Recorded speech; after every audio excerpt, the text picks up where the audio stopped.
Hey everyone, it's Fun Around and my name is Jordan. Hope you're all doing well. That was a pretty awesome game with Dallas and the Sparks, two of the worst defenses in the WNBA going at each other. Unfortunately, I was with family all day Saturday, so I wasn't able to put together a video for that game, but I definitely looked at it and I was like, there's going to be a lot of overs here. So hope you were able to take advantage of that. That was huge. This video will be for Monday's games. We have a 3-game slate. I found a few picks for you guys, and I want to talk about my thoughts over those games. And we have someone like Gabby Williams returning to the Seattle Storm, so that should shake things up there. And also, I'm noticing a lot of differences because we had a month off, and a month off is huge. So teams are playing a little bit differently coming out of this break. And when we observe the data and we're looking at before the break data and kind of merging it with what's happening, after the break, it's not necessarily helping with predictions per se. So a lot of people like myself making predictions based off all of this data, and it's been about 50-50. I don't know about you. It's been about 50-50 ever since the break, and we've gotten back from it. So we do have a small sample size of data since the break. Some teams have played around 5 games. So I'm going to be looking at how teams have played after that month and how they're playing now versus how they were playing a month ago, merged in with how they're playing now. So just a little bit of a tweak to how I look at the data here, and you'll see that when I make these picks. So the first game is going to be the Fever versus the Dream. The Dream have been very good defensively since the break. I know I've talked about that before. Fever, they've looked okay. They've had some good games. They've had some bad stretches, but they're just trying to get back to where they were before the break. But my first pick here is going to be Alicia Gray over 16.5 points at -128. I took this last time at 15.5, and she hit it pretty easily. She's one of the best scorers for Atlanta. Ryan Howard's a little inconsistent, a little too inconsistent for me. Alicia Gray's been the more consistent scorer, at least from what I've seen and what I've bet. So she's gone over in 3 out of 4 games after that Olympic break. Her one under was up against Connecticut defense, which is a very tough defense. And when you watch Indiana, they're playing at their fast pace. They're trying to get it going. The cohesiveness isn't quite there yet, so there's a lot of turnovers. Caitlin Clark throwing a lot of bad passes down the court. And it's kind of sloppy basketball. Alicia Gray's been shooting well, so I like her to go over in what should be more of a fast-paced game. Atlanta's been playing at a slower pace, but the Fever should speed them up, and it should benefit Alicia Gray. My second pick from this game, if you look at the numbers, Atlanta, they are giving up the second least amount of points overall to teams, but when you filter to guards, they haven't been as great against guards. They're giving up the 5th most points to guards, so then you have Caitlin Clark and Kelsey Mitchell that they'll be going up against mainly. A lot of attention is going to be on Caitlin Clark. She has been scoring well coming out of the break, but a sleeper where she shouldn't be a sleeper because she is very aggressive and she's very good. It's going to be Kelsey Mitchell over 19.5 points at -120. This came out at 20.5 and it got bumped down. So I'm going to fade the public here and say that she has a good game. So this could get bumped back up. I'm not sure. But 19.5, I do like it down there. She's gone over in 3 out of 3 games since the Olympic break ended, averaging just a little over 25 points a game.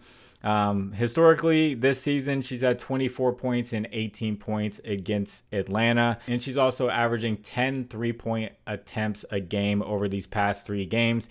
You could look at her 3-pointers made. It's at 2.5 if you'd like to go for that at -110. She's gone over that 2 out of 3 times in these past 3 games, but she did go over 2 out of 2 times versus Atlanta.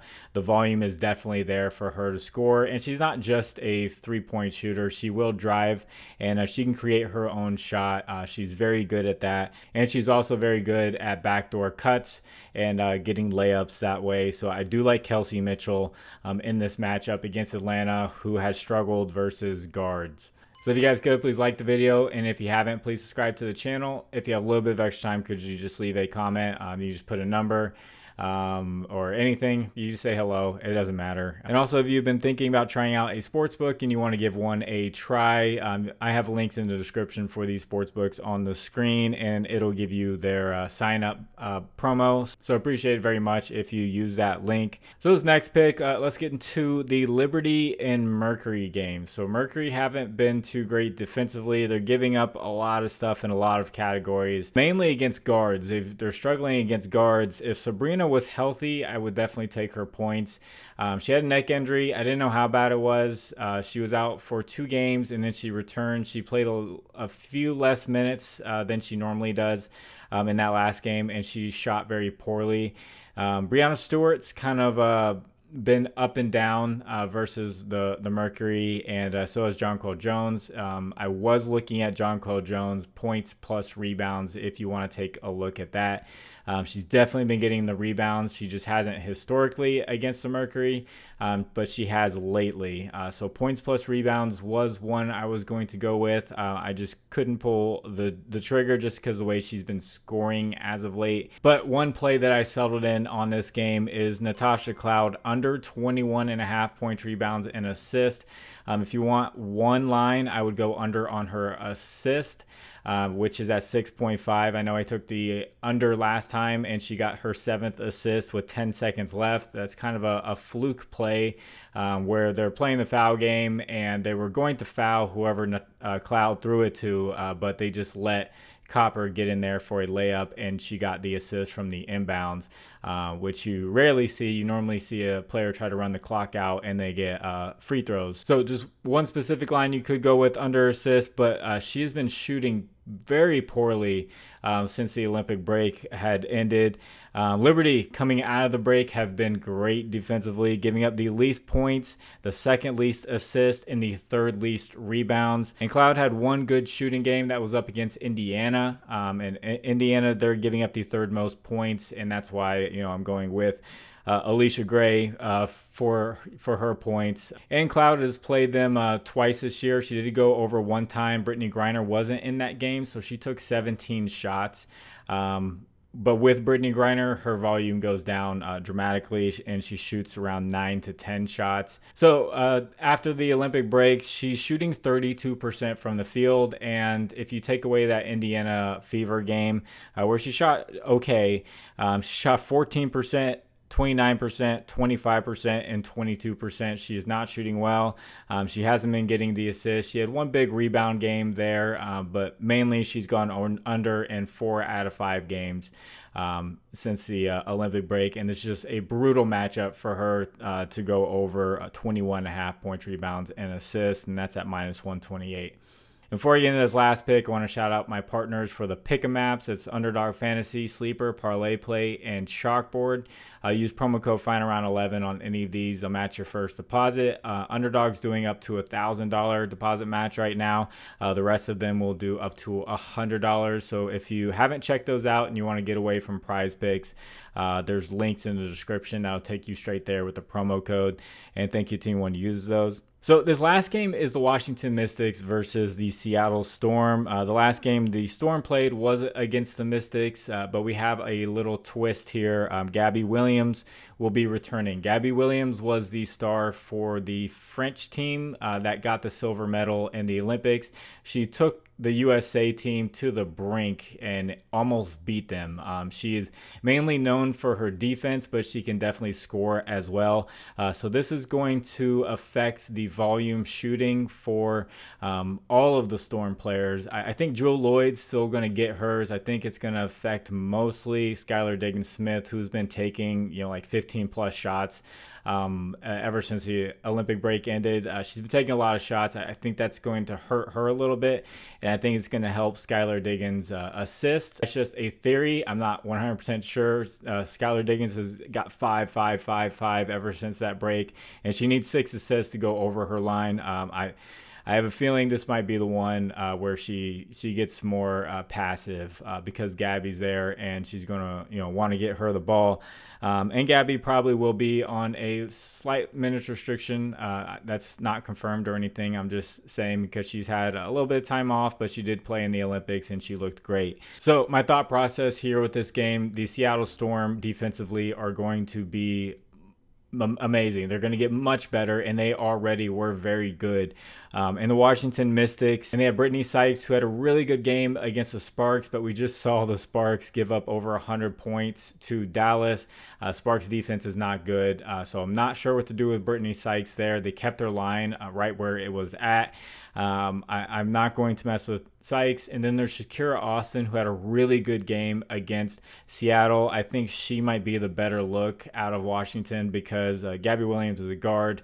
And, the only thing that scares me about Shakira Austin is she plays around 20 minutes, and she's got to get it done in that 20 to 25 minute range. So it worries me a little bit, but she does get a lot done in that 20 minutes. But she will be going up against some really good defensive forwards. So get to the pick already. With Seattle playing better defense, I can imagine there's going to be more rebound opportunities, and the Seattle Storm have two very good rebounders. They have Magbagor and Agwumike. It's very tough to pronounce names. Magbagor had a really good rebounding game against the Mystics, but she's also very according to her line, she's inconsistent. Her line's a little bit higher than Agumwike, and lately Agumwike has been rebounding very well. So I think there's going to be a lot of opportunities for both of them to get rebounds off of tough shots that Gabby Williams is going to create, Skylar Diggins-Smith are going to create, and also Magbagor and Agumwike, they play good defense as well, could cause some missed shots.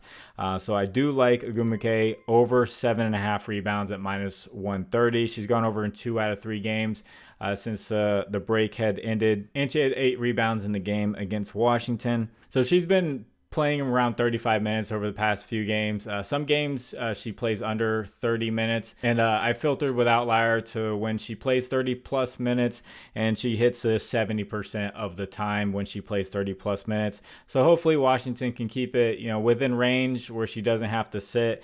But also, if it is a blowout, that means Washington missed a ton of shots, and hopefully a lot of those rebounds go over to Agumwike. But if you do like Magbagor more, you can go for her. I have no issue with that play at all. So that's 4 different plays. Hope you all do well. If you'd like to discuss lines further, I have a Discord. Link is in the description. There'll be conversation going on about college football, baseball, NFL. We're getting close to that, which will be fun. I don't have much optimism as a Cleveland Browns fan, but I do as an Ohio State fan. But that's all free. You can hop on in there and just join the chat and see what other people are playing and just talk lines. And as a recap, it was just another meh day, and a little bit shocked by how sharp some of these lines can get. I did go with the Fever money line, which I checked out my friend Guy Boston Sports. He's got a new guy on there making WNBA picks. He was on the Fever money line as well, with Minnesota on that back-to-back. So I think a lot of people were on it.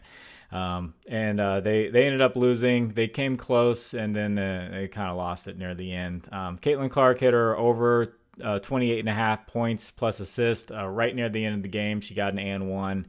But a lot of these ladies, they look like they're going to hit like easily at halftime, and then they just really slow down in that second half. Like the next pick, which was Aaliyah Boston over 26.5 PRA. I think she had like 17 or 18 at halftime, and it looked like she was going to clear this easily. She didn't do much in the fourth quarter, and she ended up right there at 26. So she hooked on that, and that's where I'm saying I'm really shocked about how sharp these lines can be sometimes. And then I had Sabrina Ionescu over 24.5 points plus rebounds. She came out. She was very cold, missed a ton of three-point shots. That's why I'm still worried about that neck injury, and I would definitely take her if I knew she was 100% healthy up against the Mercury. So, and also Bednaja Laney Hamilton should be returning, I read, for the Liberty, but should be on a minutes restriction. So that'll hurt Sabrina a little bit in her scoring. But somebody's going to have a big game for the Liberty against the Mercury because they do give up a lot of points. And also just another side note, I know a lot of people say, fade the public picks. So I did check in on Sunday to see what the most popular play of the day was on Prizepicks. And when I looked, it was Camila Cardoso over 9.5 points. So I went and I single betted under the 9.5 points just because it was the most popular play. And what do you know? She ends up with 8 points and it goes under because somebody had said that if the public won most of the time, then Vegas they wouldn't exist.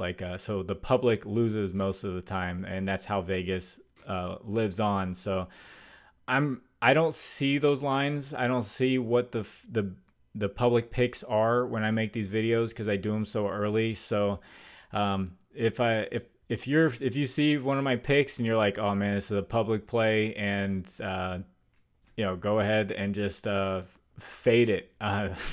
It looks like the thing to do with a lot of these, just very popular ones. I don't know what it is. Not going to be a conspiracy theorist or anything, but they tend to miss often, and that went with the NBA as well. So and I haven't been checking in on the MLB as much, but you can let me know. So that's when I see something like Kelsey Mitchell's line get dropped down when she has been playing well, and history isn't too bad there. Yeah, I'm gonna flip it on the public there. So if it gets bumped down again, I still like her to have a good game. So I know it's a lot of talking. I'll let you guys get back to whatever you were doing. It's Final Round. My name is Jordan. I'll catch you on the next one. God bless you. Bye.